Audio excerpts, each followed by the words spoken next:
बच्चों question number 7 है, if A vector और यहाँ पर ए वेक्टर दिया हुआ है, साथ में बी वेक्टर दिया है एंड सी वेक्टर दिया है, find a unit vector parallel to the vector 2a vector minus B vector plus 3c vector. तो कैसे सॉल्व करेंगे आइए देखते हैं। बच्चों क्वेश्चन नंबर 7 में पहले मैं ए वेक्टर लिख लेता हूँ क्या दिया है। तो ये है आई कैप जे कैप प्लस है के कैप, साथ में यहाँ पर बी वेक्टर भी दिया है बच्चों। तो बी वेक्टर क्या है, तो बी वेक्टर है 2i कैप माइनस का जे कैप और है प्लस का 3k कैप, ठीक है।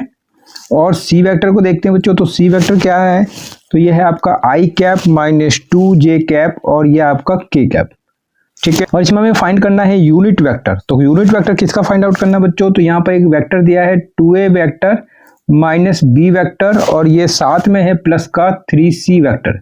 तो इसका हमें यूनिट वेक्टर फाइंड आउट करना है बच्चों। और यूनिट वेक्टर के लिए हम क्या करते हैं, जिसका भी हमें यूनिट वेक्टर फाइंड आउट करना है तो हम क्या करते हैं, उस वेक्टर को लिखते हैं बच्चों। तो 2a वेक्टर माइनस का b वेक्टर और प्लस 3c वेक्टर, इस वेक्टर को हम फाइंड आउट करेंगे बच्चों और इसको डिवाइड करेंगे इसके मैग्नीट्यूड से। तो 2a वेक्टर माइनस का b वेक्टर प्लस का 3c वेक्टर, ठीक है। तो इस तरीके से हमें इसका यूनिट वेक्टर फाइंड आउट हो जाएगा बच्चों। तो इसके लिए ध्यान से देखें तो ये सबसे पहले आपको 2a vector minus b vector plus 3c vector को i j k के फॉर्म में आपको फाइंड आउट करना है। उसके बाद इसके मैग्नीट्यूड से इसके क्या करना है, डिवाइड करना है और आपका आंसर आ जाएगा। और ये जो मैंने आपको समझाने की कोशिश किया ये आपको रफ में चेक कर लेना है कि आपको इसमें कैसे फाइंड आउट करना है, ठीक है। तो इसी तरीके से आपको रफ में चेक कर लेना है कि पहले क्या करना है और उस तरीके से फेयर वर्क करते रहना है। तो फाइंड आउट करते हैं बच्चों 2a vector minus b vector plus 3c vector. तो क्या होगा, तो आपको लिखना है 2a वेक्टर माइनस का b वेक्टर और ये आपका प्लस का 3c वेक्टर, ठीक है। तो इसके लिए आपको क्या करना है बच्चों, a वेक्टर 2 टाइम्स करना है इसका, ठीक है। तो 2 लिख के a वेक्टर को लिखना है। तो आई कैप ये आपका j कैप प्लस हो गया आपका k कैप, ठीक है। प्लस और यहाँ पर फिर माइनस का b वेक्टर, तो माइनस b वेक्टर मतलब ये इसको लिखना है बच्चों। तो ये क्या है 2i कैप माइनस का j कैप और ये आपका प्लस का 3k कैप, ठीक है। प्लस करके इसमें लिखा है बच्चों प्लस, इसी के आगे आपको नोट कर लेना है। तो 3c वेक्टर, तो 3c वेक्टर मतलब ये आपका i कैप माइनस का 2j कैप और ये आपका प्लस k कैप, ठीक है।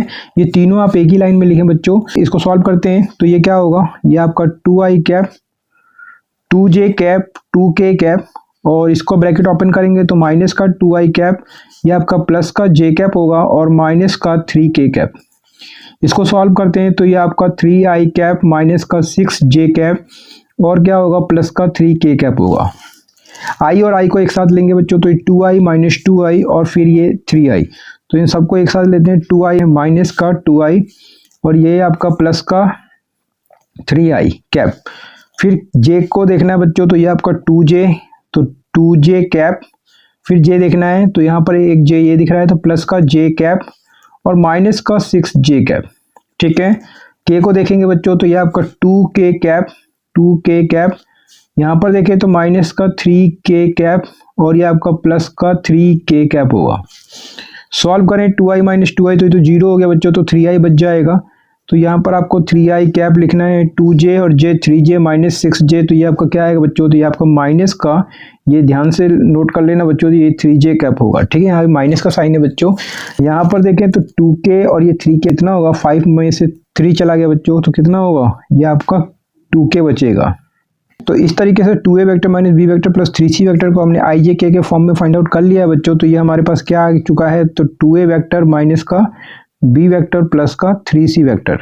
अब हमें क्या चाहिए, इसका मैग्नीट्यूड चाहिए बच्चों। तो मैग्नीट्यूड को फाइंड आउट करते हैं। तो एंड करके आपको लिखना है 2a वेक्टर माइनस का b वेक्टर प्लस का 3c वेक्टर, ठीक है। इसका हम मैग्नीट्यूड फाइंड आउट करेंगे, कैसे करें, अंडर रूट, इसका कंपोनेंट देखें i का, तो ये आपका 3 का स्क्वायर, यहाँ प्लस और फिर j का कंपोनेंट तो -3, तो -3 का करेंगे स्क्वायर, फिर k का कंपोनेंट देखें तो 2 का करेंगे स्क्वायर। तो इसको सॉल्व कर देंगे बच्चों। तो 3 का स्क्वायर ये आपका 9 होगा, ये 3 का स्क्वायर आपका 9 होगा और ये 2 का स्क्वायर आपका 4 होगा, ठीक है। इन सबको प्लस कर दीजिए बच्चों, 9 और 9 18 और प्लस 4, तो ये आपका कितना होगा 22 हो जाएगा और ये आपका यूनिट हो जाएगा। तो इस तरीके से इसका मैग्नीट्यूड भी आ चुका है बच्चों।